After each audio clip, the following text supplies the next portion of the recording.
कृष्ण वृंद की जय, श्री प्रभुपाद की जय। बताइए बहुत हरे हरे। आप सबका बहुत बहुत धन्यवाद यहाँ आने के लिए। और सबसे महत्वपूर्ण कि ये कृष्ण कथा को सुनने की जो आप लोगों में आतुरता है, ये मुझे भी शक्ति देता है कि मैं भी भगवान की इस भक्तिमयी सेवा में लगा रहूं, जिससे मुझे भी इतना सब पढ़ने को और जानने को मिल रहा है। आप सबका बहुत बहुत धन्यवाद उसके लिए।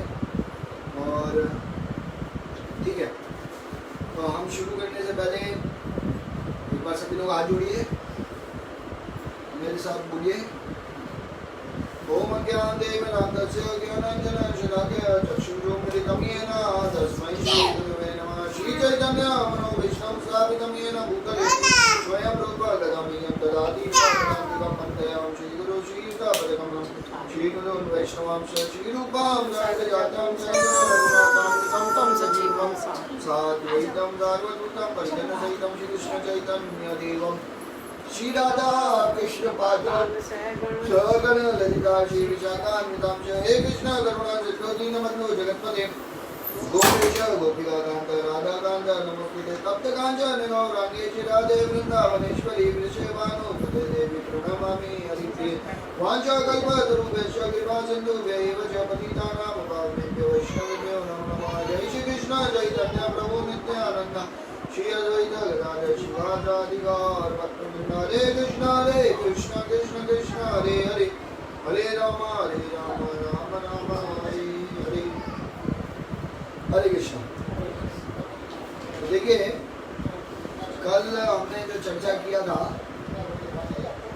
हमने कल दो चर्चा की थी लीलाओं की। एक थी द्विज पत्नियां, इनकी लीलाओं के बारे में हमने चर्चा की थी। जैसे कि ब्राह्मणों की जो पत्नियां हैं, उनके बारे में हमने कैसे देखा था कि भगवान अपने मित्रों के साथ कहाँ जाते हैं? अपने मित्रों के साथ भगवान जाते हैं यहाँ पे अपने मित्रों के साथ जंगल में जाते हैं। और उससे पहले भगवान ने वस्त्र हरण की लीला की होती है, और क्योंकि वस्त्र हरण की लीला की भी होती है, तो यही चर्चा में वो लोग जंगल के काफी अंदर तक चले जाते हैं और सबको बहुत भूख लगती है। और जब भूख लगती है तो कृष्ण के पास आते हैं। कृष्ण कहते हैं कि आप जो ब्राह्मण है उनकी पत्नियों के पास जाइए, अरे पहले ब्राह्मणों के पास जाइए, वो लोग यज्ञ कर रहे हैं, तो बलराम जी का नाम लेना, और वो जाके वहाँ पे कृष्ण बलराम दोनों का नाम ले लेते हैं, वो मना कर देते हैं। फिर वापस आते हैं तो कृष्ण फिर भेजते हैं और कहते हैं आप ये ब्राह्मणों की पत्नियों के पास जाके मांगो। जैसी पत्नियों को पता चलता है कि कृष्ण को चाहिए, तो सब कुछ छोड़ के पहले लेके आ जाते हैं, सब लेके आ जाते हैं। इवन जो अपने पतियों के लिए बना होता प्रसाद खाने के लिए, वो भी ले आते हैं, सब कुछ ले आते हैं। और तब कृष्ण उनको वहाँ से भेज देते हैं। और हमारे आचार्य बताते हैं कि उनको भेजते हैं, उसका जो मुख्य कारण हमने जाना था कि एक के समाज के हिसाब से वो गलत है, और दूसरा हमने जो चीज़ समझी थी वो ये चीज़ समझी थी कि हर एक व्यक्ति को गोपियों के गर्भ से जन्म लेना होगा अगर कृष्ण के साथ नित्य रूप से उनके धाम में रहना है। ये हमने किया था। और इससे हमने ये भी जाना था कि कैसे जो लोगों के अंदर ये जो अहंकार होता है कि मैं ब्राह्मण हूँ, ब्राह्मण कुल में जन्मा हूँ, तो अहंकार ये ना हो कि अहंकारी से ज़्यादा क्वालिफिकेशन मायने रखती है, आपका जन्म मायने नहीं रखता है। तो हमने ये चर्चा की थी। इसके बाद भगवान जब लौट के जाते हैं तो देखते हैं कि मेरे पिता क्या क्या कर रहे हैं। बहुत सारी अरेंजमेंट्स में लगे, और बहुत सारी अरेंजमेंट्स में लगने के कारण वो ये बोलते हैं कि ठीक है क्या हो रहा है, तो पहले तो नहीं बताते, फिर पूछते हैं क्या हो रहा है, तो बोलते हैं कि हाँ हम इंद्र की पूजा करने जा रहे हैं। जब ऐसी बात होती है तो कहते हैं इंद्र की तो ड्यूटी है, मत पूजा कीजिए, गोवर्धन की करेंगे, गोवर्धन हमको सब कुछ देते हैं। गोवर्धन की पूजा करते हैं, परिक्रमा लगाना सिखाते हैं भगवान स्वयं। आप देखिए, हमने परिक्रमा का मतलब भी समझा कि परिक्रमा का मतलब क्या है। परिक्रमा का मतलब है भगवान को प्रेम में बांधना और प्रेम से उनकी सेवाओं को लेना, दिव्य सेवाओं को लेना। इस तरह से फिर इंद्र कैसे नाराज हो जाते हैं, भगवान 7 दिन 7 रात लेफ्ट हैंड की सबसे छोटी वाली उंगली में उठा के रखते हैं गोवर्धन को, और ऊपर चक्र भी चल रहा होता है, सुदर्शन चक्र, जो पानी को नीचे छूने नहीं देते। और भगवान बहुत खुश होते हैं, और इंद्र को बहुत ग्लानि होती है, और ग्लानि होने के कारण वो वापस आते हैं। जब वापसी आते हैं तो सुरभि गाय के साथ आते हैं, और सुरभि गाय के साथ आने के कारण वो माफी भगवान माफ कर, तब जब माफ कर देते हैं, तो जब माफ कर देते हैं तब इंद्र भगवान का नाम रखते हैं गोविंद। आप देखिए इसी तरह से हम लोग जब भी गोवर्धन जाते हैं तो ये जो सुरभि कुंड है और गोविंद कुंड है, ये बहुत ही विशेष दो कुंड हैं जिनके ऊपर हमको ध्यान रखना बहुत जरूरी है, और इधर जाके इनके दर्शन करना बहुत जरूरी है। तो इस प्रकार से कल हमने चर्चा की थी, और हमने ये भी शिक्षा ली थी कि कैसे इंद्र के अंदर अहंकार आ गया था। ये अहंकार कभी भी आ सकता है। देखिए कितनी बार अहंकार हमें भगवान से दूर कर देता है, हमको ये जरूरी है समझना। हम इस कृष्ण लीला में, वैसे हम जब कृष्ण कथा करने वाले थे, ये कहीं भी ये नहीं था कि मैं सब पे टीचिंग्स दूंगा। मेरी पहले इच्छा ये थी कि मैं एक, जैसे कथा चलती है वैसे कथा को लेके जाऊंगा और सबको कथा सुनने में रुचि आएगी। पर मेरे को लगा कि इनमें टीचिंग्स भी हमको मिलती है अलग अलग जगह, उसको भी ध्यान देना बहुत जरूरी है। तो हमने इन टीचिंग्स के ऊपर भी विशेष ध्यान दिया और इनको समझने की हमने कोशिश की थी। और देखिए महत्वपूर्ण क्या है, कृष्ण के पास जाना है, प्रेम का जो हमारे अंदर क्या अज्ञानता है जो आपको कृष्ण से दूर है। जिस दिन ये बात समझ में आ गया, उस दिन हमको ये चीज समझ में आ जाएगी कि हम लोग कितनी बड़ी गलती कर रहे हैं। अपने जो डे टू डे लाइफ जीते हैं उसमें कैसे कितने ऐसे कार्य कर रहे हैं जिसके कारण हम भगवान से दूर हो जाते हैं। तो महत्वपूर्ण ये है, इसको समझना चाहिए। आज जो हम लीला लेंगे, इन लीलाओं के बारे में जनरली बहुत डिटेल में चर्चा नहीं है। इन लीलाओं को मैं भी आज जब पूरे दिन पढ़ रहा था तो मैंने भी ये देखा कि लीलाओं पे बहुत इम्पोर्टेंट शिक्षाएं हैं, ऐसा नहीं है। पर इन लीलाओं को कभी मैं बहुत ढूंढ रहा था तो मेरे को कभी मिला नहीं कि जल्दी से किसी ने इन लीलाओं के बारे में चर्चा की है। तो मेरे को लगा चलो क्यों ना हम कुछ इस तरह से चर्चा करें। ध्यान से सुनिएगा, बहुत इम्पोर्टेंट और बहुत अच्छी लीला है। 3 लीला बताऊंगा फटाफट, है ना, जिसमें 2 लीला से नंद महाराज के ऊपर और तीसरी एक असुर है जिनका नाम है शंखनाचुर। तो ये जो शंखनाचुर जो राक्षस है, इसके बारे में हम चर्चा करेंगे। तो मेरा आप लोगों से ये अनुरोध है, जब भी सुने थोड़ा सा एक बार ज़रूर है कि आप लोग इम्पोर्टेंट पॉइंट्स को नोट डाउन करें। अगर कुछ अच्छा लगता है, नहीं अच्छा लगता तो कोई बात। तो कहने का मतलब ये है कि एक बार की बात है कि नंद महाराज क्या कर रहे थे कि जैसे मैंने बताया था कि कृष्ण उनको क्यों मिले थे। स्टार्टिंग में मैं बताया था क्योंकि वो द्वादशी व्रत करते थे। द्वादशी व्रत का मतलब एकादशी पालन करते थे और द्वादशी को तोड़ते थे व्रत। तो एक दिन की बात है, वो अपने सारे सखाओं के साथ, क्योंकि भाई नंद बाबा के भी सखा थे जो व्रजवासी थे, वो उनके भी सखा थे, उनके भी मित्रगण थे। तो वो सब लोग जाते हैं यमुना पे आगे, तो ये लोग जाते हैं वहाँ पे और वहाँ पे वो स्नान करते हैं उधर जाके। और जब स्नान करते हैं तो एक सांप जो वरुण देवता है, वरुण देवता कौन है, जो जल जो होता है ना, जितने भी नदियाँ हैं, जितने भी कुंड हैं, इन सब के वो एक देवता है, वरुण देवता जिसे कहते हैं, है ना। तो ये वरुण देवता का एक ये सांप थे, ये सांप इनको पकड़ते हैं और अंदर खींच लेते हैं।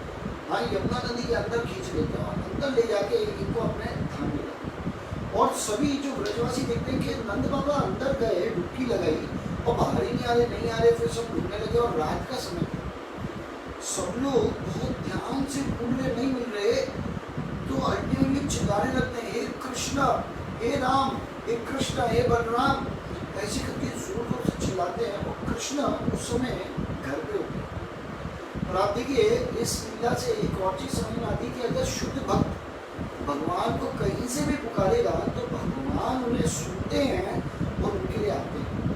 तो जैसे ही व्रजवासी ये उनको सुन रहे थे, तो उस सिचुएशन में सारे व्रजवासी उनकी आवाज सुन के भगवान श्री कृष्ण घर से दौड़ते आए और ऐसा लगा कि तुरंत बाजू में ही कहीं थे और आ गए।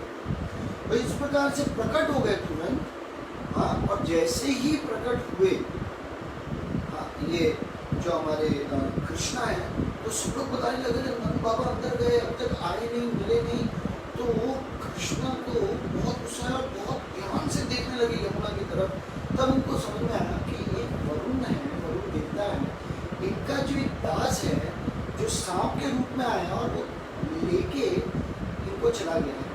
तो तब भगवान कृष्ण गुस्से में खुद डुबकी लगाते हैं, आप देखिए इसमें आधी रात में, और तब अंदर जाते हैं और वहाँ वरुण के जो वहाँ पहुँच जाते हैं। जैसे ही पहुँच जाते हैं तो एकदम गुस्से में होते हैं भगवान। और तब जैसे ही वरुण देखते हैं तो वरुण आते हैं और भागते हुए आते हैं और उनके चरणों में गिर जाते हैं भगवान के, और सबको लगाते हैं, पूरा साक्षात दंडवत करते हैं। और तब कहते हैं कि मेरा तो भाग्य का उदय हो गया, आज तक कितने कितने जन्म लिए मैंने, और जन्मों के बाद मैंने कुछ पायस, कुछ अच्छे पुण्य कार्य किए, उनके कारण मैं आज देवता बन गया।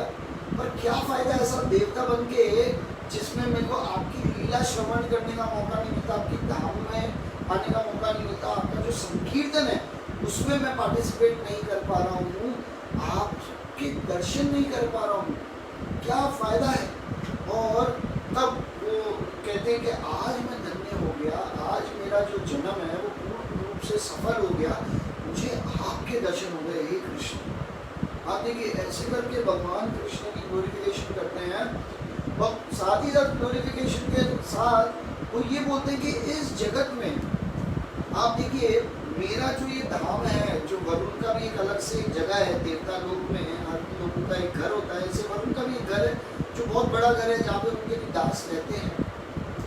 तो इस प्रकार से जब वो वहाँ रह रहे थे तो उस सिचुएशन में अगर आप देखें और समझें तो उस सिचुएशन में इतना ऑपुलेंस था, इतना ऑपुलेंस का मतलब होता है इतना धन दौलत, इतनी शोहरत, इतने हीरे जवाहरात से पूरा जो महल बना हुआ था, सब कुछ चमक रहा था सोने की चमक से, सब कुछ। तो वो उनको बोलते हैं भगवान को, देखिए कि आपकी सुंदरता के आगे इनका कोई मोल ही नहीं है। आप देखिए, तो हमें भी ये चीज ध्यान रखना चाहिए कि हमें भाई परम धन भगवान श्री कृष्ण का प्रेम मिल सकता है अगर हम अपने जीवन में कच्ची लालच छोड़ दें। देखिए ये जो कच्ची लालच होती है ना हमारे जीवन में, वही हमको नर्क की तरफ लेके जाती है, वही हमारे दुख का कारण बनती है। कच्ची लालच क्या होती है? कच्ची लालच ये होती है कि कुछ बड़ी चीज हासिल करने के चक्कर में अरे छोड़ देते हैं छोटी चीजों की। जैसे बताया जाता है, एक एग्जाम्पल है कि जैसे 100 रुपए के अंदर 50 रुपए, 60 रुपए, 30 रुपए, 20 रुपए ऑलरेडी है, पर कितना व्यक्ति कहते हैं 100 रुपए नीचे, मुझे तो पहले 20 रुपए दे दो, 30 रुपए।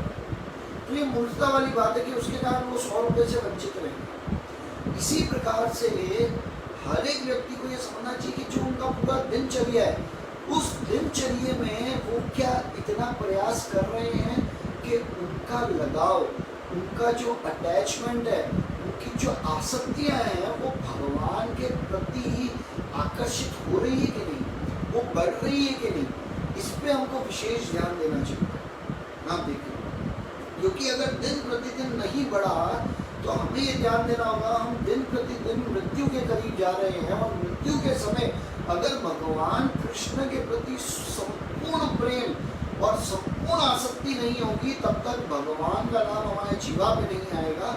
और अगर भगवान का नाम हमारे जीवा पे नहीं आया तो ये पूरा जन्म ही व्यर्थ हो जाएगा। आप देखिए, और फिर क्योंकि हम क्या करते हैं, जन्म मृत्यु जरा व्याधि में तो फंसेंगे, साथ में हमारा जो जन्म है उसमें हम आहार निद्रा भय मैथुन में फंसे पड़े हैं, जिसमें आहार निद्रा भय मैथुन ये जानवर भी वही कर रहे हैं, हम भी वही कर रहे हैं। तो अगला जन्म मनुष्य भी बने, मिले या नहीं मिले उसका क्या पता है। हो सकता है हम फिर से आज समझिए कोई जानवर की योनि या पेड़ पौधे की योनियों में फंस जाए। इसलिए रोज निरंतर अपने आप को ध्यान दे के ये समझना चाहिए कि मेरे अंदर भगवान के प्रति जो आसक्ति है, प्रेम है, वो कितना हो, ये जीवन का मुख्य लक्ष्य होना चाहिए। ऐसा है। तो इस प्रकार से जब वरुण देव जब इस तरह से बोलते हैं तो भगवान का जो गुस्सा होता है वो एकदम ठंडा हो जाता है, और वो ये देखते हैं कि देखिए इनके हृदय में जो है वो जेन्युइन मेरे प्रति एप्रिशिएशन है। एप्रिशिएशन है मतलब गुणगान जो ये मेरा कर रहे हैं ये जेन्युइन है, ये कोई डुप्लीसिट नहीं है, धोखाधड़ी नहीं है, या डर के कारण नहीं है कि क्योंकि इनके जो सांप है, इनका जो दास था जो सांप के रूप में आके उनको ले गए उनके पिता को, नंद बाबा को, इसलिए वो अनजेन्युइनली कर रहे हैं, ऐसा कुछ भी नहीं है। वास्तविक रूप में वो जेन्युइन था, हृदय से निकल रही थी वो प्रेम की बातें भगवान के लिए। तो हमें भी एक और लक्षण भी हमारे अंदर आना चाहिए, रोज प्रार्थना करने की हमारे अंदर आदत आनी चाहिए, और कोशिश करना चाहिए कि ये जो आदत है प्रार्थनाओं की, ये आदत एक दिन हृदय से और अहेतु की, सिर्फ भगवान की सेवा करना, भगवान का प्रेम प्राप्त करना, यही होना चाहिए और कोई हेतु नहीं होना चाहिए। तो इस तरह से भगवान जब देखते हैं तो भगवान एकदम ठंडे हो जाते हैं और तब बोलते हैं कि मेरे पिता किधर है। तो तब वो बताते हैं वरुण देव की, देखिए जो आपके पिता है उन्होंने एक ये अपराध किया कि कभी भी सूर्योदय से पहले ब्रह्म मुहूर्त में अगर नदी में स्नान कर लें तो तब कोई अपराध नहीं होता, पर आधी रात को आप समझिए द्वादशी व्रत को तोड़ने के लिए, द्वादशी का जो व्रत है मतलब एकादशी का जो व्रत है उसको तोड़ने के लिए जो द्वादशी में जब नहाते हैं तो ये बहुत बड़ा अपराध है। और मैंने अपने एक दास को ये बोल रखा है कि जो भी इस समय नदी में नहाए रात में तो उसको असीम दंड देना चाहिए। आप देखिए, पर मेरा दास एकदम मूर्ख है जैसा मैं मूर्ख, वो ये बोलने लगा कि मेरा दास भी मेरे जितना ही मूर्ख है कि उसको ये समझ में नहीं आया कि ये भगवान और उनके भक्तों के लिए लागू नहीं होता। वो ये बोलते हैं, आप देखिए जो उनके शुद्ध भक्त हैं उनके ऊपर लागू नहीं होता, और ये तो आपके पिता थे। तो तब जब वो इस तरह से बोलते हैं, कृष्णा बोलते हैं तो अभी मेरे पिताजी की तरह, तो वो कहते हैं आइए आपके पिताजी के लिए हमने स्पेशल एक हीरे जवाहरात से बना हुआ सबसे सुंदर सिंहासन बना रखा है और उन पे उनको बिठा रखा है पूरे आदर के साथ। तब भगवान वहाँ अंदर जाते हैं, जैसे ही नंद बाबा उनको देखते हैं, नंद बाबा इतने खुश होते हैं, उनको गले लगाते हैं। और यहाँ पे जो वरुण देवता होते हैं, ये वरुण बोलते हैं कि देखिए मुझसे जीवन का सबसे बड़ा अपराध ये हुआ कि मैंने जो भगवान की जो प्रिय हैं उनके ऊपर, आप देखिए जो हमारी दृष्टि थी वो गलत हुई, हमारी जो सोच थी उन लोगों को हम समझ नहीं पाए, इसीलिए ये अपराध हुआ, कृपा करके इसके लिए मुझे माफ़ी दीजिए। तो जब इस प्रकार से वो माफ़ी मांगते हैं तो कृष्ण उनको तुरंत माफ़ कर देते हैं, एक झटके में माफ़ कर देते हैं। अपने पिता को कहते हैं चलिए, और तुरंत आते हैं और तब यमुना के थ्रू आते हैं। तो तब उस समय भगवान कृष्ण अपने पिता को बताते हैं कि ये जो यमुना है ना, ये यमुना देवी कौन है, ये आध्यात्मिक जगत में एंट्री का एक द्वार है। आप देखिए, अगर हमको गोलोक वृंदावन जाना है तो गोलोक वृंदावन में जो यमुना देवी है वो एक और नदी से भी कहलाई जाती है, उसका नाम है विदिजा, ये विरजा। इसका हम शंकराचार्य की जब अभी कथा के बारे में चर्चा करेंगे तो इस नदी के बारे में भी मैं आपको बताऊंगा। तो इस तरह से वो बताते हैं, और तब वो कहते हैं कि कभी भी अगर हमको आध्यात्मिक जगत गोलोक वृंदावन में जाना है तो वो यमुना के द्वारा ही जा सकते हैं। इसीलिए वरुण देवता के यहाँ से जब मैं आपको वापस वृंदावन लेके जा रहा हूँ तो यमुना के थ्रू लेके, तो तब यमुना के थ्रू वो सब आते हैं, और जैसे ही आते हैं तो सब लोग जो रो रहे होते हैं, इतने टेंशन में होते हैं, सब नाचने लगते हैं और चिल्लाने लगते हैं, जय हो नंद महाराज की, जय हो नंद महाराज की, ऐसे करके सब लोग चिल्लाने लगते हैं। और तब जब नंद महाराज आते हैं तो नंद महाराज सबको बताते हैं कि अरे मैंने दिव्य देखा, क्या देखा कि वरुण का जो महल है इस संसार में मैंने कभी इतना सुंदर महल नहीं देखा, इतना दिव्य रत्न थे उनके पास, इतनी सुंदर सारी व्यवस्थाएं थी, सब रत्न, हीरे, मोती, जवाहरात और सोने चांदियों से बना हुआ पूरा महल था, ईंट पत्थर और इन सबसे बना हुआ नहीं था। आप समझिए, तो वो इस प्रकार से बताते हैं। और तब वो बताते हैं कि मैंने ये देखा कि कैसे इतने बड़े राजा जो वरुण हैं, जो देवता हैं, वो कैसे मेरे कृष्ण के चरणों में पड़े रहे और माफ़ी मांग रहे थे कि कि एक दास ने मुझे चुरा के ले लिया। तो जैसे वो ये सुनते हैं तब वो शायद नंद महाराज कहते हैं कि मैंने तो अभी तक ये समझा था गर्ग मुनि के मुख से कि मेरा ये जो पुत्र है, ये पुत्र कौन है? ये पुत्र स्वयं नारायण के समान है। तो तब इतने में जो वहाँ के जो ब्रजवासी हैं वो बोलते हैं कि हमने भी ये सुना था कि आपका पुत्र तो नारायण के जैसे, पर आज आपके मुख से सुन के ऐसा लग रहा है कि ये तो स्वयं भगवान ही है। तो तब वो कहते हैं कि हम भी चाहते हैं भगवान का जो धाम है उसको देखना चाहते हैं। तो जब ये इच्छा करते हैं तो भगवान प्रकट होते हैं और भगवान बोलते हैं कि बताओ कौन सा धाम देखना है मेरा? तो कुछ लोग कहते हैं नहीं ब्रह्म ज्योति देखेंगे। तो भगवान जोर से हंसते हैं, कहते क्या वो मेरा धाम है? तो कहते अच्छा, तो कहते अच्छा वैकुंठ लोग देखेंगे। तो भगवान कहते अच्छा आपको वैकुंठ देखना है, ठीक है। कहते नहीं वहाँ पे तो इतना सोना होगा, चांदी होगा, हीरा होगा, मोती होगा, ऐसे करके। तो जब वो ये बोलते हैं तो भगवान उस समय मनी मन सोचते कि अरे मैं इनको गोलोक वृंदावन का रस दे रहा हूँ कि कहाँ ब्रह्म ज्योति और ये वैकुंठ की बातें करने लग गए। तो तब भगवान ये कहते हैं कि देखिए जो व्यक्ति इस भौतिक चीजों से आसक्ति बना लेता है ना, जैसे उनका आकर्षण तुरंत कहाँ चला गया? जो वरुण देवता है उनके अंदर, जो घर के अंदर जो आकर्षण लगा हुआ था, सोने चांदी हीरे मोती जवाहराते, इन सब चीजों से जो इनसे ये लोग इतने आकर्षित हो गए।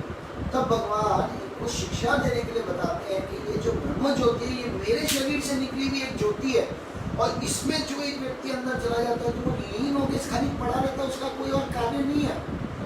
तो ऐसे मूर्ख क्यों बन रहे? तो तब समझ में आता है और तब तुरंत फिर उनको वैकुंठ दिखाते हैं। और वैकुंठ में जब वो नारायण को देखते हैं, उनका ऑपुलेंस देखते हैं और सब देखते हैं, तब वो कहते हैं नहीं नहीं नहीं, इन सब चीज़ों से तो हमारा वृंदावन अच्छा है। सोचिए, तब भगवान उनको शिक्षा देते हैं इस तरह से कि जाओ, तुम लोग की तो इच्छा थी ना कि भाई ब्रह्म ज्योति देखना है, वैकुंठ देखना है, जाओ उधर ही जाओ, अब वृंदावन की बात है। पर तुरंत जब वो आते हैं तो उनको ये समझ आता है नहीं नहीं नहीं, हमको तो सिर्फ गोलोक वृंदावन ही जाना है, उसी में एक्चुअल आनंद है, इन सब में कोई आनंद नहीं है, कुछ नहीं है, हमने इनसे ज़्यादा अच्छी जगह पे हैं। और जैसे ही इनको समझ में आता है तो भगवान को दंडवत करते हैं, कहते हैं कि ये हमारा भाग्य है कि आपने हमें स्वीकार किया। और जब इस प्रकार से वो बोलते हैं तब क्या होता है कि भगवान की जो योग माया शक्ति है वो वापस उनके ऊपर आ जाती है, और तब वो खड़े होते हैं और वो कहते हैं एक कृष्णा, तुरंत टोन चेंज हो जाता है और लगता है जैसे कृष्णा तो बेटे हैं, बच्चे हैं, क्योंकि अभी तक तो वो भगवान को भगवान मान रहे थे कृष्ण को, है ना। और तुरंत वो अपना जैसे एक घर में कैसे छोटे बच्चे को हम बुलाते अरे जरा इधर आना, इस प्रकार से रिश्ता रखते हुए भगवान के साथ रिश्ता बनाते हैं और तब तुरंत सब जाते हैं। तो आचार्य हमें ये बताते हैं कि हमें इन चीज़ों से डरना चाहिए कि कहीं हमारा जो आकर्षण है, हाँ, जो हमारा जो आकर्षण है, ये आकर्षण कहीं गलत जगह ना लग जाए, क्योंकि जहाँ भी गलत जगह अगर हमारा आकर्षण लग गया तो भगवान क्या है, भगवान हमारी हर इच्छा पूरी करते हैं। जे जथा माम प्रपद्यन्ते तां तथैव भजाम्ये हम, ये भगवान भगवद गीता में बोलते हैं। तो कहीं हम भक्ति करते करते इन सब चक्रों में ना फंस जाए, ये करते करते कभी बिजनेस के प्रति आकर्षित ज़्यादा ना हो जाए, परिवार के प्रति, घर के प्रति, धन दौलत के प्रति, मान सम्मान के प्रति, इनके प्रति ज़्यादा आसक्त ना हो जाए, क्योंकि इनके प्रति अगर आकर्षण हो गया और बाई चांस भगवान से भूल से भी अगर हमने ये मांग लिया तो भगवान हमें ये दे देंगे, और उतने सालों के लिए जब तक हमारी बुद्धि वापस सही नहीं होगी तब तक वापस अपना प्रेम नहीं देंगे, और इतने साल तक फिर हमको भगवान से इतना दूर रहना पड़ेगा जैसे अभी भी हम इतना दूर। तो इसलिए एक विशेष लीला है जिस लीला से हमको ये समझ में आता है कि किसी भी स्थिति में हमको किसी से आकर्षित नहीं होना है सिवाय भगवान के, और उनसे ज़्यादा आकर्षित वाली चीज़ें हैं भी नहीं। वो भी बता दिया ना, ब्रह्म ज्योति में है ना वैकुंठ में है, इवन आप देखिए। और जो भी ब्रजवासी थे वो वापस आते हैं और तब कृष्णा भी उनको बोलेंगे आप तो मेरे नित्य रूप में मेरे साथ हो, और नित्य रूप में मेरे साथ होने के कारण हमेशा मेरे साथ हैं, हर स्थिति में आप लोग मेरे साथ हैं। इस तरह से ये एक लीला होती है। दूसरी लीला, इसके बारे में भी बहुत विस्तार में चर्चा नहीं होती है। इसमें भी एक बार क्या होता है कि शिवरात्रि आने वाली होती है, तो वहाँ पे ये लोग सोचते हैं कि हमको एक अंबिका वन करके एक वन है, तो ये अंबिका वन में शिवरात्रि के लिए शिव जी का मंदिर होता है। तो ये लोग सब ब्रजवासी कहते हैं कि चलो शिव जी के पास जाते हैं, क्योंकि शिव जी कौन है? वैष्णव नाम यथा शंभु, उनके पास जाएंगे तो हमको भगवान नारायण की भक्ति में सुविधा ज़्यादा होगी। ये मनोवृत्ति से जाते हैं, कुछ मानने की मनोवृत्ति से नहीं जाते, सिर्फ इस मनोवृत्ति से जाते हैं।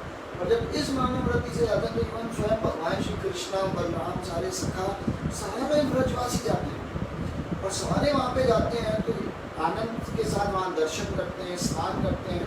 जैसे स्नान करके भगवान निकलते हैं तो उसमें लिखा गया कि भगवान ऐसे लग रहे हैं कि हजारों हजारों जो सूर्य है, ये सूर्य के जैसा जो प्रकाश है वैसे प्रकाशमान भगवान श्री कृष्ण लग रहे हैं और उनको देखते ही पूरा जगत आकर्षित हो मंदिर। और तब भगवान वहाँ पे क्या करते हैं? दर्शन करने के बाद ऐसे जाते हैं, दर्शन करने के बाद कहते हैं कि चलो ये जो अंबिका वन है और यहाँ पे जो छोटा सा गांव जो बसा हुआ है, इधर चलते हैं, चलो देखते हैं। तो वहाँ जैसे ही जाते हैं तो कृष्ण, बलराम, उनके सखा सब ऐसे खेलते कूदते वहाँ जा रहे होते हैं। तो इतने में लोग देखने लगते हैं आवाज़ कहाँ से, जैसे लोग देखते हैं तो देखते हैं अरे कृष्ण बलराम आए, तो सब चिल्लाने लगते हैं अपने घरों से लोगों को बुलाने, अरे बाहर निकलो, अरे कृष्ण आए हैं, बलराम आए हैं, ऐसे जोर जोर से चिल्लाते हैं। और इतना जोर जोर से चिल्लाने के कारण क्या होता है? सब लोग बाहर आते हैं और सब लोग भगवान को देख के सबसे पहले दंडवत लगाते हैं, उनका ग्लोरिफिकेशन कहते हैं, अपने भाग्य के बारे में खुशी जताते हैं कि हमसे बड़ा सौभाग्यशाली कोई नहीं, हमारा आज भाग्य का उदय हुआ है।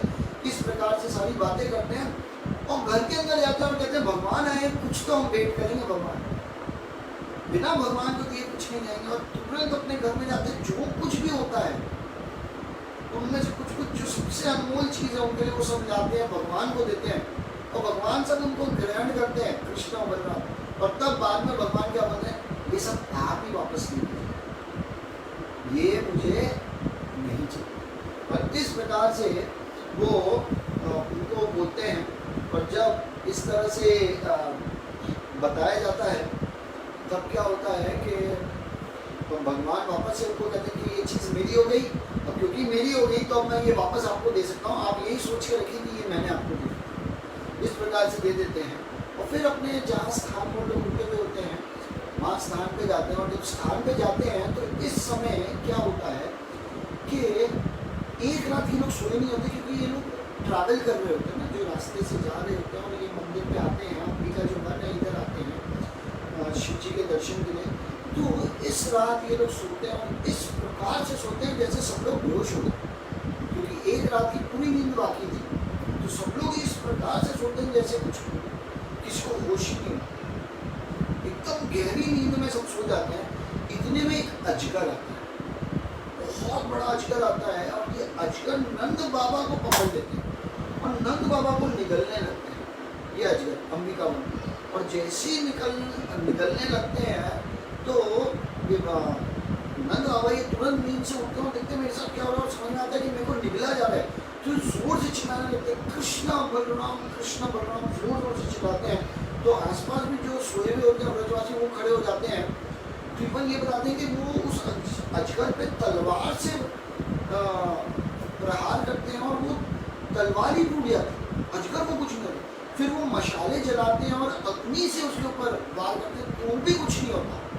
इतने में क्योंकि कृष्ण को पुकारे तो कृष्ण भागते हुए आते हैं तेजी से, और भागते हुए जैसे ही आते हैं तो आ ही रहे होते हैं, इतने में अजगर की जो पूंछ है वो भगवान के चरणों को छू जाती है। और जैसे ही भगवान के चरणों को छूती है वो तुरंत अपना वो शरीर छोड़ के एक देवता बन जाते हैं जो होते हैं विद्याधर, और इनका नाम होता है सुदर्शन। सुदर्शन विद्याधर ये होते हैं, आप देखिए।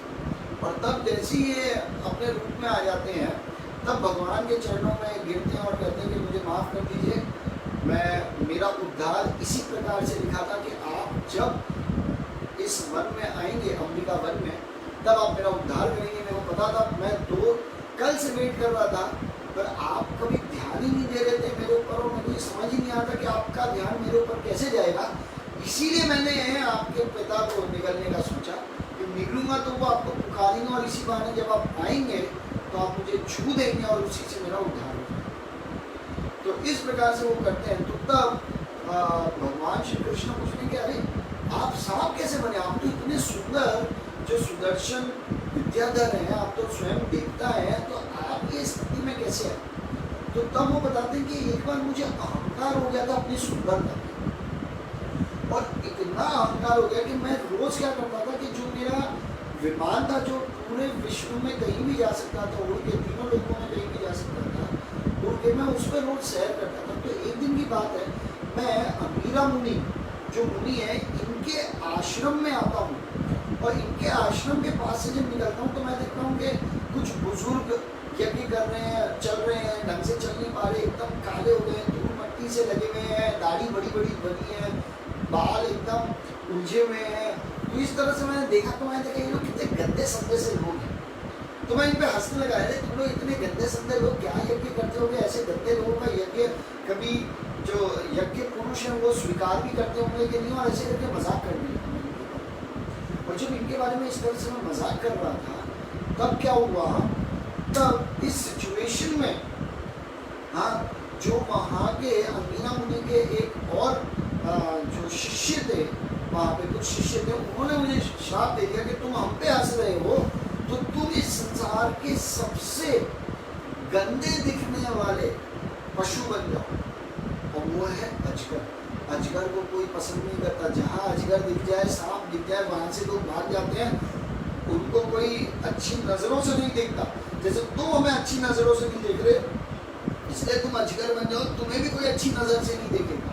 और तब से मेरा ये हाल है। और तब मुझे जब समझ में आया, मैं उनके चरणों में गिरा, मैंने माफ़ी मांगी और कहा कि प्लीज़ मुझे माफ़ कर दीजिए, मेरे से गलती हो गई, मुझे अपनी सुंदरता का अहंकार हो गया। आप और जब इस प्रकार से जब वो ये बोलते हैं कि उनको सुंदरता का अहंकार हो गया, तब भगवान क्या करते हैं, तब भगवान एक ऐसी लीला करते हैं कि इनके द्वारा बुलवाते हैं कि ठीक है तुम्हारा उद्धार भगवान ही है।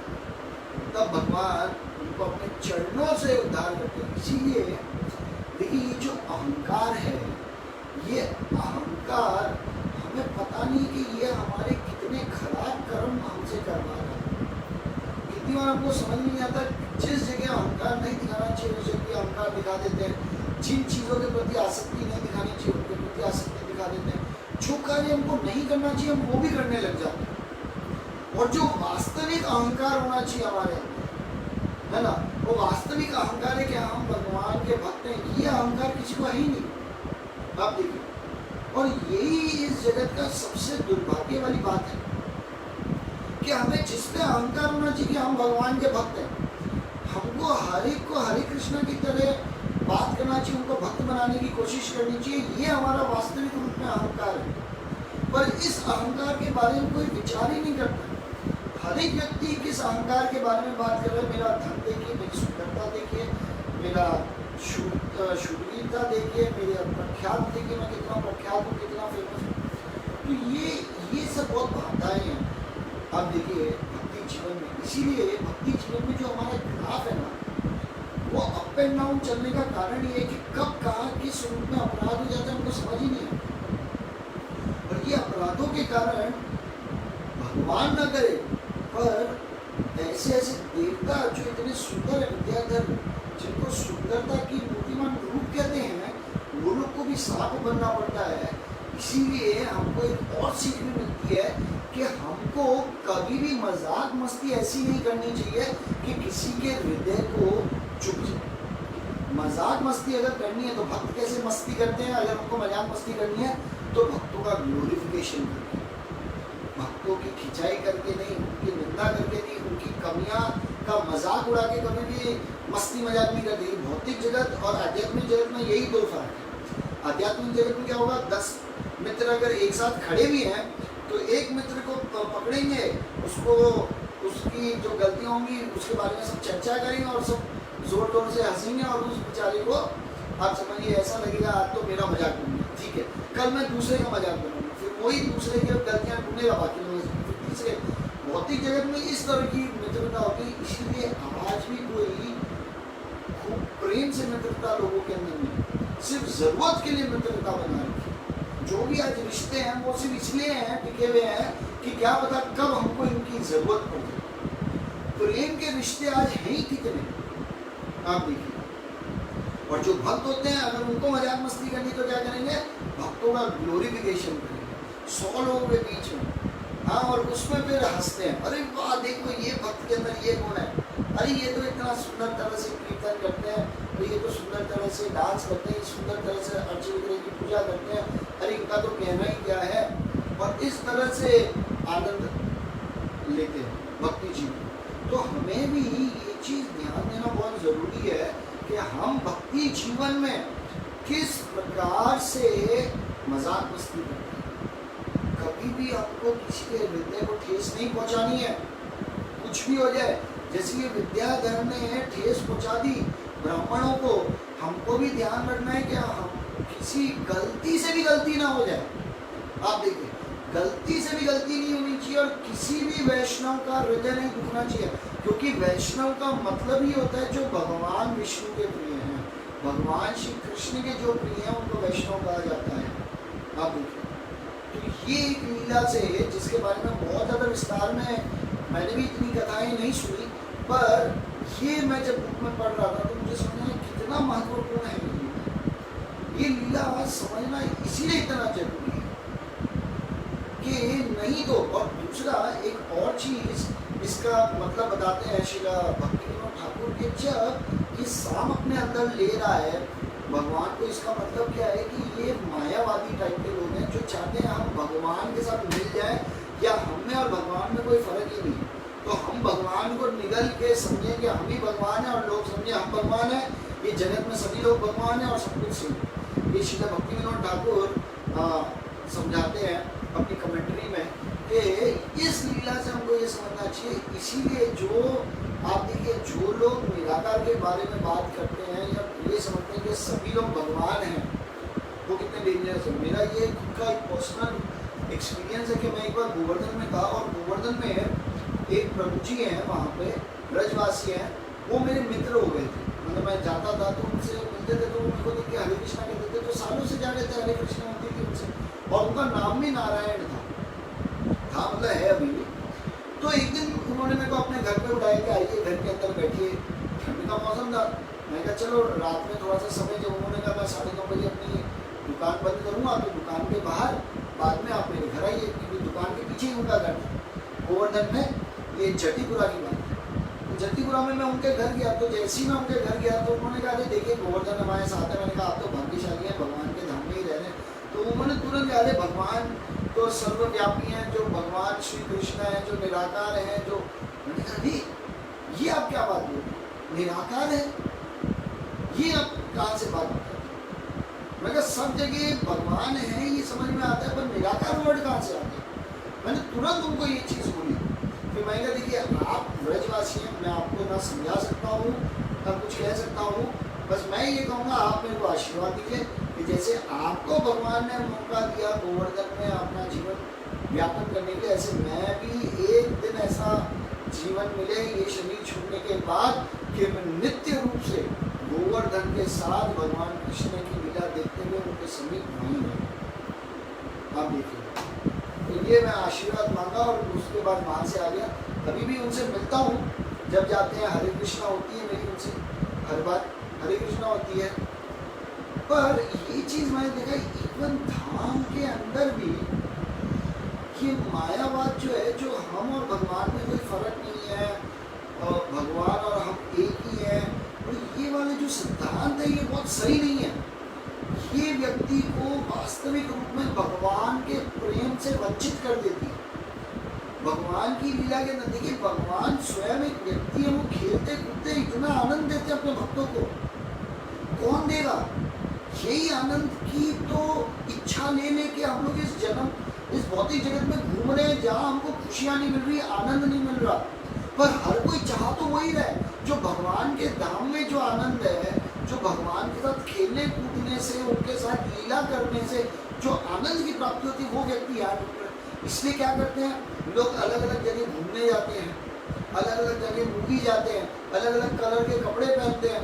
आप देखिए क्यों इतना सब लगा पड़ा है कि कहीं तो जाके आनंद मिलेगा जीवन में, पर ये कहीं मिलेगा नहीं। पर ये जो सर्च है, ये जो ढूंढने की जो प्रवृत्ति है वो चालू है। क्यों ये ढूंढने की प्रवृत्ति है? क्यों हर एक व्यक्ति ढूंढ रहे कि आनंद नहीं मिल रहा। रईस से रईस व्यक्ति हो, कितना ही पैसे वाला व्यक्ति हो, ये जिसके पास बिल्कुल नहीं है, हर एक व्यक्ति एक ही चीज को ढूंढ रहा है, वो है आनंद। और ये आनंद की प्राप्ति होगी सिर्फ भगवान के धाम में जाती, क्योंकि भगवान एक व्यक्ति है। आप देखिए, और ये व्यक्ति है और स्वयं भगवान खेलते कूदते हैं अपने भक्तों के साथ, उनके साथ लीला विलास करते हैं। तो हमें भी यही भगवान से प्रार्थना करनी है कि कभी हम इन चक्करों में ना पड़ जाए, कभी आपके ऊपर कोई संशय ना आ जाए हमको, कभी हमारा जो मन है आपको छोड़ के किसी और में ना लग जाए, जिससे हम फिर आपके विमुख होके फिर कितने जन्मों जन्मों तक आपसे विमुख रहना। आप देखिए, और ये जो विमुख वाली बात है, ये अब तीसरी कथा में आती है। टाइम कितना हुआ मेरे को एक बार वो देख लेता हूँ, क्योंकि ये भी एक बहुत ही महत्वपूर्ण कथा थी संकटाचूर की, कि कैसे श्रीमती राधा रानी को स्वयं श्राप देती है और तब ये राक्षस बनते हैं। और तो मेरे ख्याल से टाइम तो ओवर हो गया है ना, इन दो कथा में ही टाइम ओवर हो गया आज। ओह, टाइम तो देखिए 9 बज गई।